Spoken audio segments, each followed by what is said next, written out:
Clear thinking can lead us to understanding truth. Murdo MacDonald-Bayne. In this letter we will do some clear thinking, for this alone can lead us to the understanding of the truth.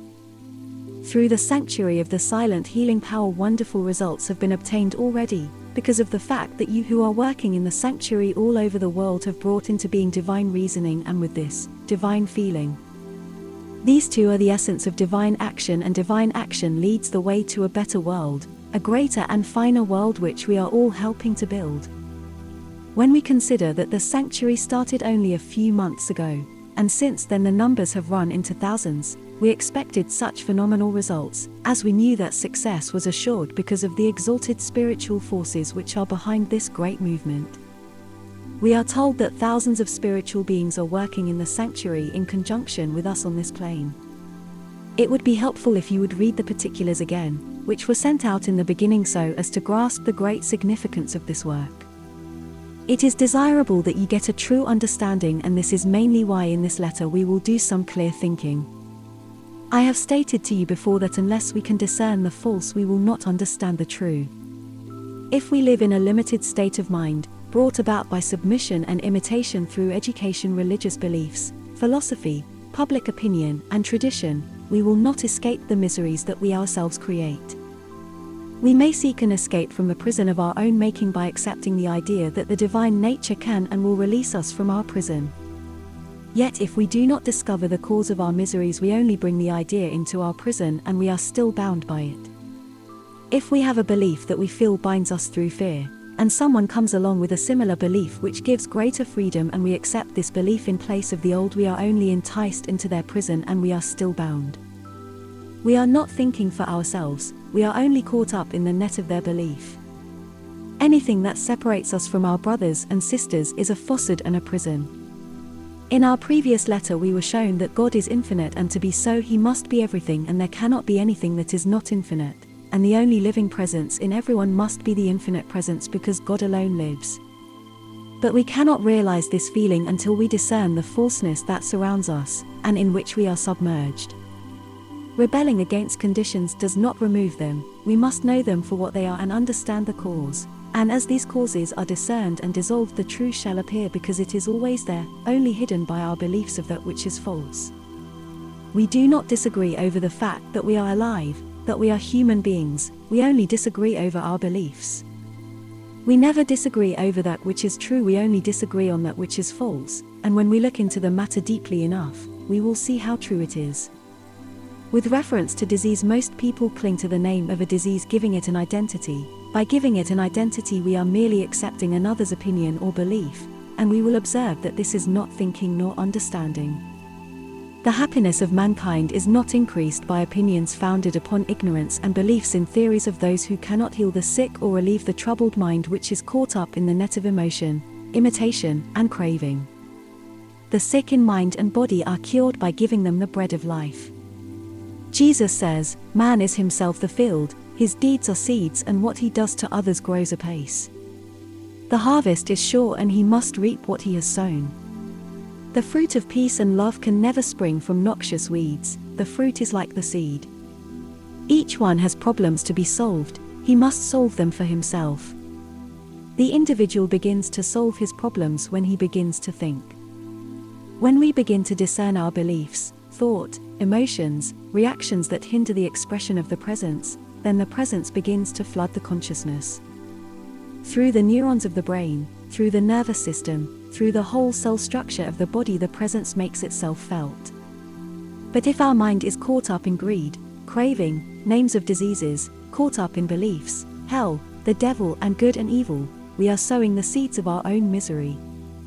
We are instructed not to eat of the fruit of the tree of knowledge of good and evil, but to take hold of the tree of life, and this shall be our salvation.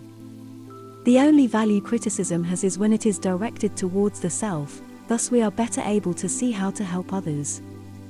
How can you see the splinter in your brother's eye when you have chunks within your own? And while your eyes are full of foreign things, you cannot see the way, for you are blind. If you would lead the way to God, you must be clear in sight as well as pure in heart. We must wipe away everything that hinders, by discerning everything that hides the glorious presence that dwells in every soul. I am repeating these words of the Master to show that he did not merely give us a theory, but made it exceeding plain that we must see that which is false, so as to clear the sight to see the way. Another statement which throws light on the path is, the treasures of earth are but elusive things and pass away. Be not deceived. Your treasures are the anchor of the soul, and where your treasures are, so your heart will be. Things that man see not with eyes of flesh are of more worth than the things that man can see. Most of us are full of defects, and it is necessary to discern them and not merely deny them, for this does not help matters. To shrug our shoulders or cringe at the sight of our thoughts is of no value. What is needed is to be quiet and more quiet, to look at these things as something, not your real self, for the real self is the presence of the presence, and to abide in its quiet confidence is divine power. If the soul asks for the divine and our minds are sincere and calls for liberation from these influences, by calling the presence into the heart and relying upon it more and more than our own strength, we will be able to end this siege and peace would take its place. We will break down the prison bars that hold us in the prison of our own making. The material world less the revelation of the creative power manifested through the mind. Visible things are the representation of the invisible. If we can comprehend this truth, we can rise above the effects we see around us, and by understanding them we will no longer be afraid of them. We will discern the false, then we will know the true. We are made in the image and likeness of God, living in a material world over which we have been given dominion. A world so constituted that if we will use it intelligently, it will lift us to spiritual heights yet unknown. With this knowledge, our experiences in this world will lift us to the mountain tops of achievement. If we feel a sense of frustration when we neglect to use wisdom, worrying about the matter will not help. We will know how to deal with our troubles through the discerning of our own thoughts, cravings, and emotions. The realization of truth lies in our self-conscious completeness, sustained in our own uprightness, free from all conformity, public opinion, tradition, nationality, or creed. Through the self-conscious completeness we arrive at full responsibility, in the recognition of this completeness, and this completeness is true freedom. This is not an escape, nor is it flight from conditions around us, but it will lead to a gradual discontinuance of unconscious action through lack of discernment, which leads to misery. When we act consciously understanding the law, this leads to pure thought, which leads to pure action. This understanding is the beginning of true action, which will expand our consciousness and practical knowledge of our oneness with the creative source of all things, the presence that is within ourselves. And as we acquire this knowledge through practice, we will, by conscious use of the creative laws, have revealed to us a deeper significance of our own creative power than the mere intrinsic value of material possessions. They will represent to us the extent of our spiritual understanding and ability to cooperate with the Creator of all things. Material is but a name we give to a substance of which we know very little. But when we see that the material, the visible and the invisible are one and the same thing, we will appreciate that the invisible is the cause and the material or visible is the effect. When we see that the visible is the result of the invisible, we will know that in the invisible is the cause, and that cause is thought action. Then we are aware of the cause of misery. Then there is no longer any fear in regard to it, for we will know we are the creators of our own misery. We will see with clear sight, freed from illusion, that we are one with the Creator of the universe. We will also see that it is impossible for us to be otherwise. Then the presence that is ever present and eternal in us will bring forth that which is acceptable to God. But if we fail to understand these things, we will create a series of causes and effects in which will become enmeshed, caught in their net. And there can no escape until the truth which we have had revealed to us fully dawn upon us.